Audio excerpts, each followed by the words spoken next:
आज का जो टॉपिक है वो है बेटनो व्हाइट एन क्रीम। क्या इसके यूजेस होते हैं, क्या इसके साइड इफेक्ट्स हैं और इसे यूज़ करने से पहले क्या प्रिकॉशंस का हमें ध्यान रखना चाहिए, उसके ऊपर हम डिस्कशन करेंगे।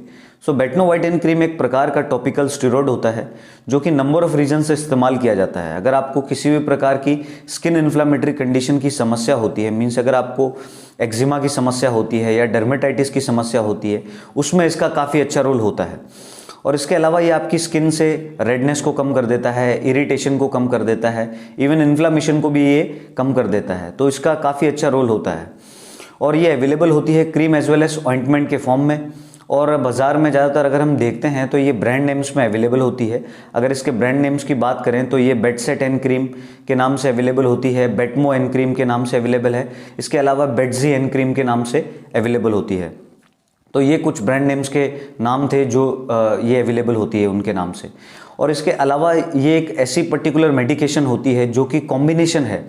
ये एक पर्टिकुलर ऐसी क्रीम है जिसके अंदर दो मेडिसिन का कॉम्बिनेशन होता है। जो कि पहली मेडिकेशन इसके अंदर होती है वो होती है बीटामेथासोन वैलेरेट, जो कि 0.1% वेट बाय वेट इसके अंदर होता है। और ये एक प्रकार का हाई पोटेंसी स्टेरॉइड होता है। मीन्स अगर आपको शरीर में किसी भी प्रकार की रेडनेस आ रही है तो उसको ये पर्टिकुलरली कम करने में मदद करता है। इसके अलावा जो दूसरा इसका कॉम्बिनेशन है वो है नियोमाइसिन, जो कि एक प्रकार से एंटीबैक्टीरियल है, जो कि 0.5% वेट बाय वेट इसके अंदर अवेलेबल होता है। तो ये कॉमनली ये दोनों पर्टिकुलर इसका कॉम्बिनेशन होता है और ये दोनों हेल्प करती है आपकी स्किन को एक पर्टिकुलर एनवायरनमेंट प्रोवाइड करने के लिए जिसमें इन्फ्लामेशन बॉडी के अंदर प्रोड्यूस ना हो। और इसके आगे अगर हम फर्दर डिस्कशन करें कि क्या इसके यूजेस होते हैं, तो यूजेस में अगर हमने पहले भी डिस्कस किया कि ये पर्टिकुलरली स्किन इन्फ्लामेटरी कंडीशंस में बहुत ही अच्छा रोल प्ले करती है। तो इसका जो सबसे इंपॉर्टेंट रोल होता है वो एक्जिमा लाइक कंडीशन होती है, जिसके अंदर स्किन के अंदर इन्फ्लामेशन प्रोड्यूस होता है और कुछ प्रकार के पैचेस बनते हैं, काफ़ी ज़्यादा रेडनेस प्रोड्यूस होता है एक पर्टिकुलर एरिया के अंदर, तो उसको ये कम करने में हेल्प करता है। इसके अलावा दूसरी जो कंडीशन होती है सोराइसिस की, तो सोराइसिस की जो कंडीशन होती है जिसमें रेड पैचेस बनते हैं और वाइट सिल्वरी पैचेस बनते हैं, उनको भी ये कम करने में हेल्प कर सकता है अगर आप इसको यूज़ करते हैं। और सबसे इम्पॉर्टेंट चीज़ यही है कि आपको डॉक्टर के गाइडेंस में ही किसी भी प्रकार की मेडिकेशन का यूज़ करना चाहिए। इसके अलावा अर्ट्रिकेरिया, जिसको कॉमनली भाषा में आप हाइव्स बोलते हैं, और खुजली वगैरह किसी प्रकार की अगर समस्या हो रही है, क्योंकि आपकी स्किन इतनी सेंसिटिव होती है, हर एक इंडिविजुअल की स्किन किसी न किसी ट्रिगर मूवमेंट के कारण काफ़ी ज़्यादा सेंसिटिव होती है। अगर आपका इम्यून सिस्टम पर्टिकुलरली अच्छे से काम नहीं करता है या ओवर हाइपर एक्टिव हो जाता है तो उसके कारण आपकी बॉडी में इन्फ्लामेशन हो जाता है। तो उस रिस्पॉन्स को भी ये रोकने में हेल्प कर सकता है आपको और थोड़ा कंट्रोल करने में ये हेल्प कर सकता है, तो उसमें भी आप यूज़ कर सकते हैं। इसके अलावा डर्मेटाइटिस, डर्मेटाइटिस की भी जो कंडीशन होती है उसमें भी इसका इस्तेमाल किया जा सकता है और उसमें भी ये काफ़ी ज़्यादा रिलीफ पहुंचा सकता है।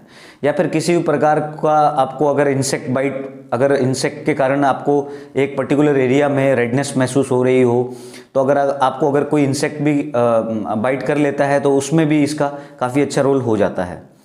अब हम जानते हैं कि क्या इसके इम्पोर्टेंट साइड इफ़ेक्ट्स हो सकते हैं।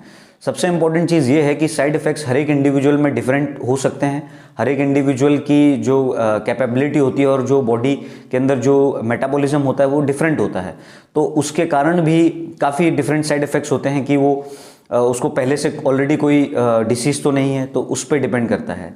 वैसे जनरली अगर आप देखेंगे तो अगर आपको रेडनेस हो सकती है और काफ़ी ज़्यादा रेडनेस हो सकती है इसमें। इसके अलावा अगर आप देखेंगे किसी प्रकार का रैशेज आ जाता है और या फिर अनवांटेड फेशियल ग्रोथ हो जाती है। इसको इस्तेमाल करने के बाद में आपके चेहरे आपको पहली बात चेहरे में तो यूज़ करना ही नहीं है, क्योंकि ये एक मेडिकेशन काफ़ी ज़्यादा ध्यान से यूज़ करने वाला मेडिकेशन है और डॉक्टर की गाइडेंस में यूज़ करना है। और इसके अलावा बर्निंग सेंसेशन भी फील हो सकता है, या फिर आपकी स्किन में लंबे समय से इसका इस्तेमाल करने के कारण आपको रिंकल भी महसूस हो सकते हैं, रिंकलिंग भी हो सकती है स्किन के अंदर, मीन्स थोड़ी सी स्किन एजेड टाइप में भी लग सकती है।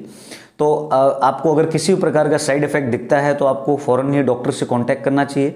और कभी भी आप किसी भी प्रकार का मेडिकेशन, अब हम इसके प्रिकॉशंस के बारे में अगर हम जानें तो सबसे इम्पोर्टेंट चीज़ यही है कि बिना डॉक्टर की एडवाइस के आपको किसी भी दवाई का इस्तेमाल नहीं करना चाहिए। और अगर पर्टिकुलरली ये उन लोगों को भी अवॉइड करना चाहिए जैसे कोई प्रेग्नेंट वुमेन है और वो अपने बच्चों को ब्रेस्ट फीड करवा रही हैं, तो उसमें भी ज़्यादातर चांसेस होते हैं कि वो दवाई एक तरह से बच्चे को अफेक्ट ना कर सके, तो इसका भी ध्यान रखना चाहिए। तो इसे भी अवॉइड किया जाना चाहिए। इसके अलावा अगर बच्चों की एज 2 साल से कम है तो उन्हें भी ये ज़्यादातर इस्तेमाल नहीं करना चाहिए, पर्टिकुलरली अगर उन बच्चों को नहीं देनी चाहिए। तो ये कुछ इम्पोर्टेंट इसके अंदर रहते ही हैं।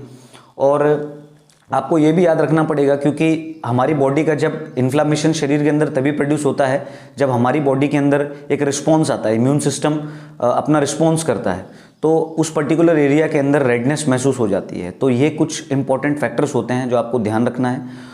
और होप हमने सारी चीज़ें कवर करने की कोशिश करी हैं।